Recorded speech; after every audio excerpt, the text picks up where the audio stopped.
Hi అండి, welcome to healthy gardening 17. నేను ఈ టమాటా నార అయితే పెట్టుకుందామని చెప్పేసి అయితే అన్నాను కదండి.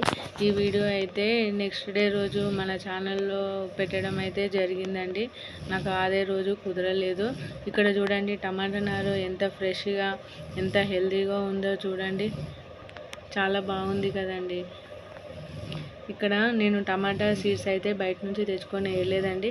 ఇంట్లో ఉండే టమాటాలు అయితే వాటి గింజలు జర్మినేట్ అవుతాయో లేదో అని చెప్పేసి అయితే నేను టమాటా గింజలు అయితే వేశాను. కానీ ప్రతి ఒక్కటి జర్మినేట్ అయ్యి అయితే చాలా హెల్తీగా మంచిగా చాలా పెద్ద సైజులో నారు అయితే అయ్యిందండి.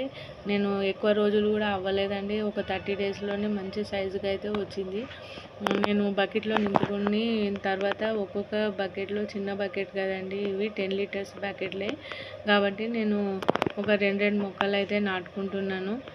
ఎందుకంటే ఇవి ఎక్కువ మొక్కలు నాటుకుంటే మళ్ళీ సైజు కూడా తొందరగా పెరగవు, మళ్ళీ దాని నుంచి ఈల్డ్ కూడా అంత బాగా రాదు. కాబట్టి నేనైతే 2 మొక్కలు నాటుకుంటున్నానండి. నా దగ్గర టమాటా చెట్లు అయితే లేవండి నాకు, ఎందుకంటే నా గార్డెన్లో ఎక్కువ నేను టమాటాలు అయితే ఎప్పుడు టమాటా నార అయితే పెట్టుకోలేదు.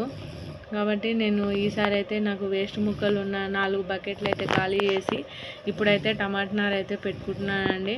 కానీ ఈ టమాటా సైజు ఎంత వస్తాయి అనేది నాకు తెలియదండి, ఎందుకంటే నేను సీడ్స్ తోటి వేయలేదు. కాబట్టి నేను టమాటా నుంచి డైరెక్ట్ టమాటా గింజలే వేసాను, టమాటా గింజలు వేసేసి మట్టి కప్పానండి.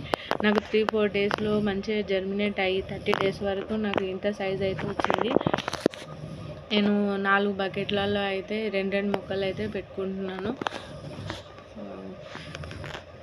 చూడండి, ఇంకా నాకు నారు కూడా కొంచెం మిగిలింది. ఇక ఎక్కడైతే ఖాళీగా ఉంటుందో ఈ 4 అయిపోయిన తర్వాత మళ్ళీ మిగతా వాటిల్లో కూడా ప్లాంటింగ్ చేసుకుంటానండి. ఈ వీడియో మీకు నచ్చినట్లయితే ప్లీజ్ సబ్స్క్రైబ్ మై ఛానల్. మరొక వీడియోతోటి మళ్ళీ కలుస్తానండి. ఓకే అండి, బాయ్.